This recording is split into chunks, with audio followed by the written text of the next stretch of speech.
Nos acompaña la docente Graciela Bustos. Vamos a conversar con ella sobre su propio libro, Cuando el Maestro Llama. Graciela Bustos, bienvenido usted a Radio Tropicana, a este encuentro que se va a celebrar acá en Guayaquil. Usted ha sido invitada para un encuentro y una invitación a todo el público de autoliderazgo con valores humanos dictado por usted. Cuéntenos un poco esto del autoliderazgo. ¿Cómo ser líder de uno mismo? Con todo átomo gusto.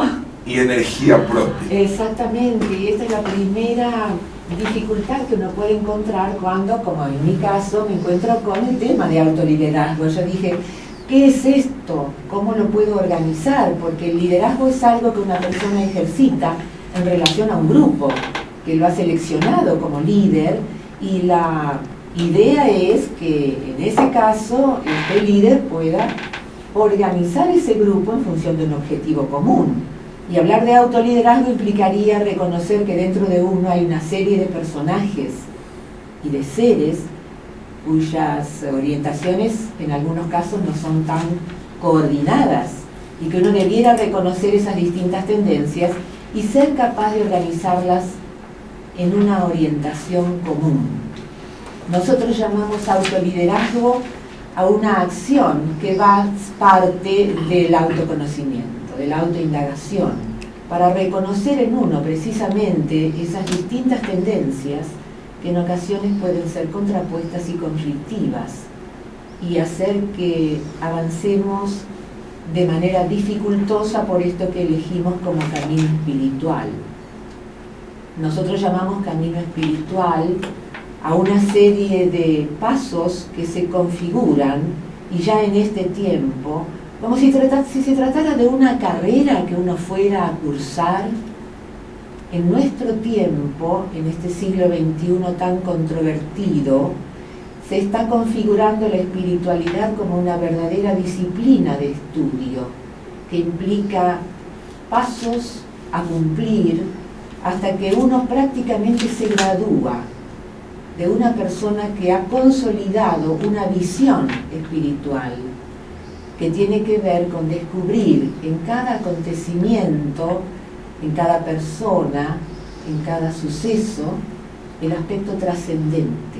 Usted me lleva un poco a este tema meta-intelectual de hablar de una espiritualidad como disciplina de estudio. ¿Cómo estudiar la espiritualidad como una disciplina? El hombre, desde el racionalismo, desde el momento del funcionamiento de los planos cartesianos, de este mundo tan cartesiano, como que abandonó esa disciplina del estudio de la espiritualidad.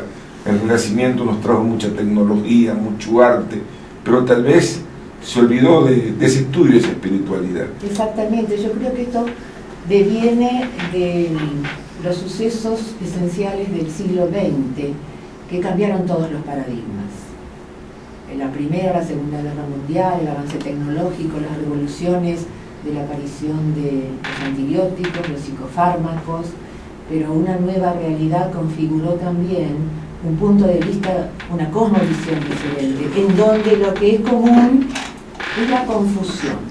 Ya valores tradicionales no tienen la fuerza como para sostener la entidad humana, ni siquiera frente a sí mismo. Entonces el hombre ha vuelto a preguntarse cómo organizar su destino, y además esto lo ha llevado a reconocer de manera incuestionable esta necesidad de respuesta vinculada con lo trascendente.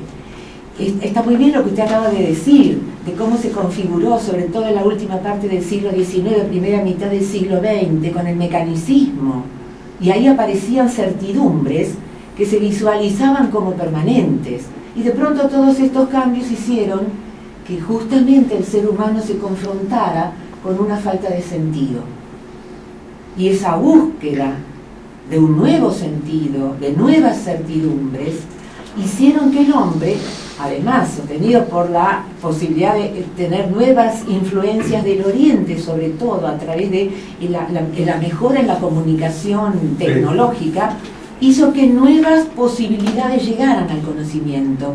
Y entonces nosotros vinculamos muy fuertemente este estudio de la disciplina nueva de la espiritualidad al encuentro con un maestro espiritual, que es aquel mentor que ofrece un cuerpo de teoría y una serie de ejercitaciones específicas como para garantizar el autoconocimiento a través de lo que ya dije de la autoindagación y ir transcurriendo por un derrotero que reconoce como desideratum la iluminación, el despertar, esto que los maestros de todas las orientaciones místicas han señalado.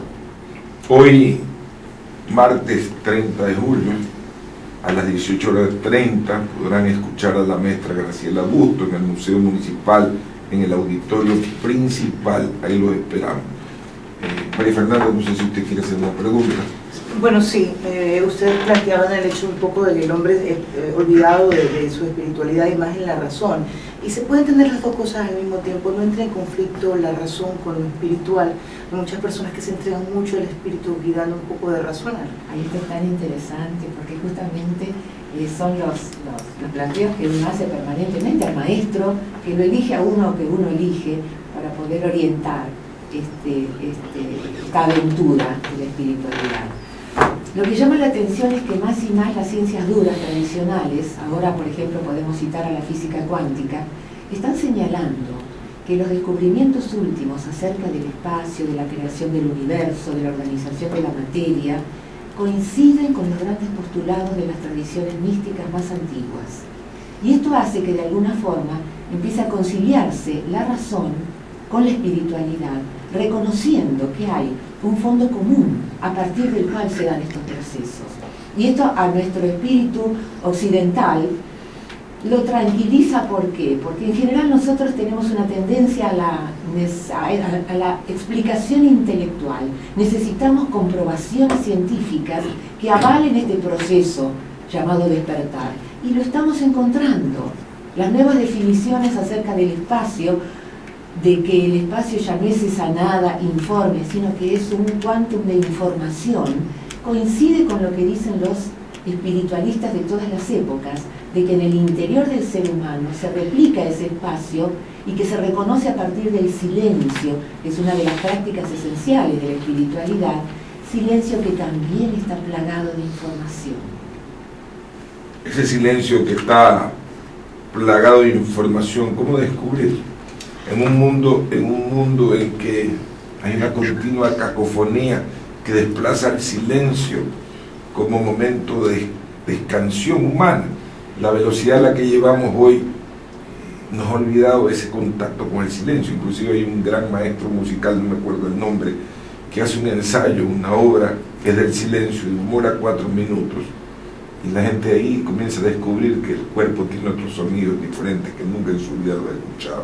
Así es, pero interesante descubrir también que la relación que tenemos habitualmente, e insisto que esto es en Occidente, la relación que tenemos con el silencio no es demasiado amable, porque lo asociamos con la falta de algo, falta de una voz humana que acompañe, falta de sonidos que signifiquen la vida cotidiana, falta de música, y descubrimos justamente con la orientación de un maestro, que a través de la meditación, que es otra de las prácticas en esta disciplina de la espiritualidad, uno puede acceder a ese fondo en uno, que insisto, que además de estar lleno de información, tiene datos absolutamente pertinentes referidos a la propia existencia, que quizás uno no conozca.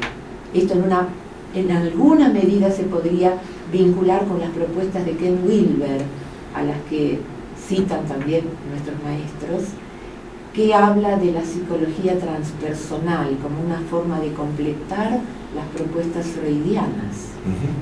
Dice un amable radioescucha, la física cuántica no ha hecho ningún descubrimiento que avale los postulados místicos. Otra cosa es que los místicos quieran acoplar sus postulados ambiguos a los descubrimientos de la física. El bosón de Higgs es una prueba de que ellos acoplan sus postulados ambiguos a descubrimientos que no tienen esa finalidad dice Marcos Elizalde. Yo estaba aludiendo a los trabajos de Fritjof Capra, que en su libro El Tao de la Física nos abre a una posibilidad que yo cito modestamente, porque lo que quería expresar es que hay una preocupación por encontrar estas coincidencias de postulados tradicionalmente atribuibles a la física o a las ciencias duras, y que de alguna forma están coincidiendo ahora en este tiempo con esos postulados que encontramos, por ejemplo, en los Vedas.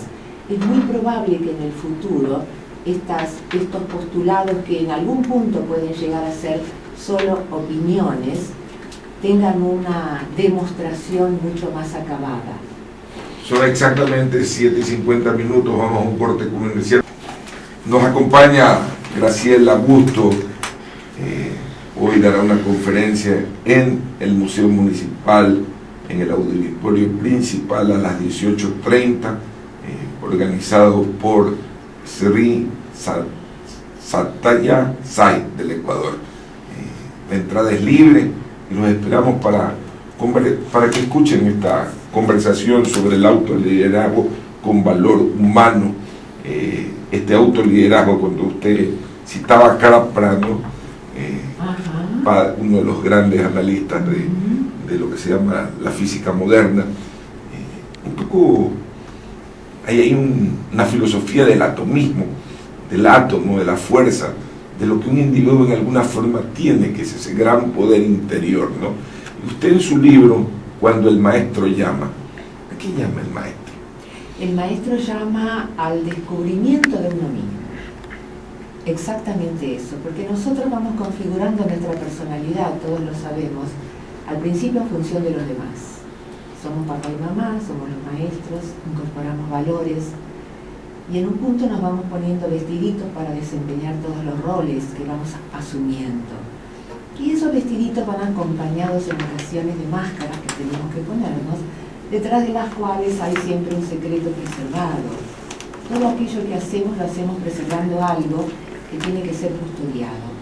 Pero a partir de cierto momento, otros intereses, cuando uno va cumpliendo roles en la vida y va acopiando logros, hay un punto en el cual el ser humano se pregunta si todo está bien, si ha conseguido lo que quiere, si va en el rumbo correcto, y en el fondo qué quiere para sí mismo. Y si no logra encontrarse consigo mismo, suelen aparecer actitudes y conductas compensatorias, se busca el éxito, la fama, ciertos valores que no terminan de satisfacer esta ansia de comprensión y de sentido. Y el hombre obligadamente se vuelve hacia sí mismo. Pero aquí aparece la necesidad de alguien que nos ayude en este camino. Por eso aparecen los maestros. Y estos maestros aparecen justamente para que nosotros volvamos a ser genuinamente nosotros mismos. Por eso en un punto todos afirmamos que ¿qué es la iluminación? Y decimos que iluminación es volverse uno mismo. María Fernanda. Parecen palabras así muy bien puestas, inclusive puede sonar como un cliché, consigo mismo, con uno mismo. Usted dijo que en primera instancia somos quizás la copia o la imitación de las personas que están cercanas. ¿Cuándo se encuentra uno consigo mismo? ¿En qué momento? Pues si partes copiando, ¿a qué momento regresas de tu vida? En realidad uno está siempre en contacto con uno mismo. Lo que sucede en ocasiones es que a veces uno empieza a no comprenderse. En esa incomprensión en donde uno asume actitudes y conductas que no lo satisfacen, que no responden a sus objetivos, aparece esa necesidad de un algo más. Aparece la necesidad de poner la atención en mejorar el vínculo que uno tiene con uno, porque en general tratamos de mejorar los vínculos que tenemos con los demás, con nuestro trabajo, con nuestra pareja, con nuestros intereses identificados como externos. Pero queda alguien que está esperando, y ese alguien es uno mismo, que se pregunta ¿hasta qué punto en cada ocasión soy yo de veras? ¿Hasta qué punto mi conducta tiene que ver con buscar la aprobación de los demás, a lo que estoy siempre atado? ¿Hasta qué punto yo soy una persona que hace lo mejor para sí misma? Y es ahí cuando las orientaciones del maestro, que nos muestra algunas prácticas específicas como la práctica del silencio, el reconocimiento de la importancia de instalarse en el ahora para alejarnos de la preocupación permanente por el futuro o el lamento por el pasado, esa cosa de, insisto, establecer una buena relación con uno mismo para poder ser más sinceros, para poder ser más auténticamente uno, porque uno pierde de vista que cada uno de nosotros, y lo pierde de vista en esta necesidad o deseo de parecerse al otro o de dejar de ser uno pierde de vista que uno es la única oportunidad que tiene el universo para tener a alguien como uno. Entonces, en lugar de ser otra cosa, uno tiene que tratar de ser cada vez uno, así como es. Para eso hay que descubrir lo mejor y reconocer todos los recursos que tenemos, que en ocasiones no los podemos desplegar. Modesto, por favor. Una pregunta, la he escuchado y tal vez para encontrarse uno mismo, ¿no sería interesante el introducirnos en un triángulo con 3 vértices: espiritualidad, meditación y silencio? Justamente es la propuesta básica de los maestros espirituales. Todos aluden a la meditación como una estrategia ideal. ¿Por qué? Porque nosotros habitualmente, en la vida cotidiana, tocamos ese espacio que es el espacio de la meditación cuando nos vamos a dormir o cuando nos despertamos. Atravesamos un espacio en donde el ser reconoce que está quedándose dormido, pero lo atraviesa y sigue de largo.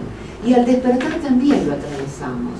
Estoy hablando desde el punto de vista de lo neurobiológico, que tiene todo que ver con la meditación. La meditación nos enseña a quedarnos en un punto que coincide con un ciclaje cerebral disminuido, que es el ámbito de la meditación, pero también de la intuición, de los despertares creativos y del encuentro en aquel espacio donde esas verdades que están íncitas en el silencio interior se empiezan a develar. Entonces sí, el silencio, la meditación, la espiritualidad, junto con la instalación en el presente, forman ese sustrato ideal de la vida espiritual. Estamos dialogando con Graciela Bustos, que nos está hablando un poco más sobre el espíritu. Continúa Gustavo Ramírez. Me interesó mucho cuando usted empezó a hablar sobre los roles, y eso se llama demanda de rol. La demanda puede ser a través de la introyección, la que uno se antepone, o la demanda de la sociedad, de un rol según un estereotipo asignado, ¿verdad? El espiritualismo plantea entonces la fractura de los roles ordinarios, ¿verdad?, en pos de seguir un camino que nos lleva, y esta es mi pregunta, posiblemente ¿hacia dónde? A ver, yo voy a tomar algunos términos que usted acaba de proponer. La espiritualidad no necesariamente plantea fracturas, lo que plantea es la integración de todo lo que uno es, de todo lo que uno hace, con la perspectiva de trascenderlos y sobre todo de brindarle sentido, de darnos cuenta de si esos roles están desempeñados desde una auténtica convicción de identidad propia o si solamente son respuestas ante los modelos sociales a los cuales queremos adscribirnos, insisto, para sentirnos aceptados. ¿Hacia dónde va la espiritualidad?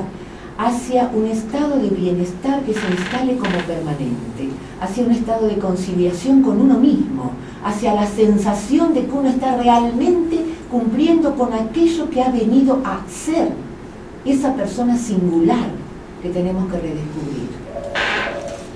Eso es un poco una magnificencia del propio ser, un lograr en su propia estructura pequeña, mínima, volverse un poco grande.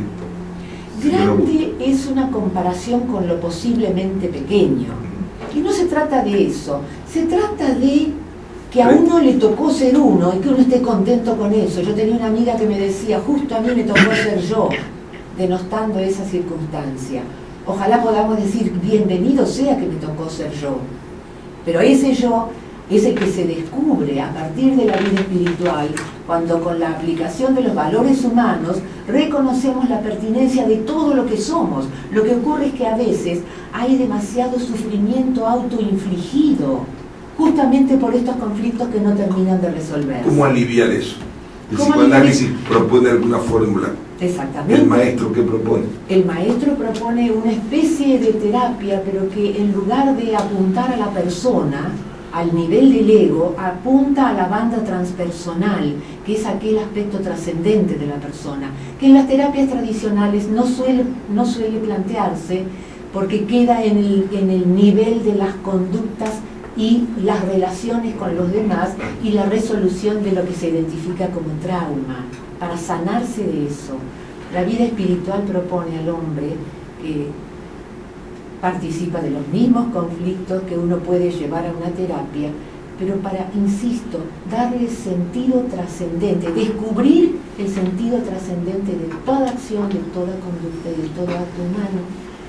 Hoy podrán escucharla a Graciela Bustos en su conferencia de autoliderazgo con valores humanos en el Museo Municipal, auditorio principal, a las 18:30. No olvidarse, una interesante cita para conversar sobre temas tan interesantes como los que hemos abordado, y nos podemos seguir conversando hoy con Graciela Bustos. Muchas gracias por acompañarnos, Graciela. Muchísimas gracias por esta invitación, me siento realmente honrada y agradecida.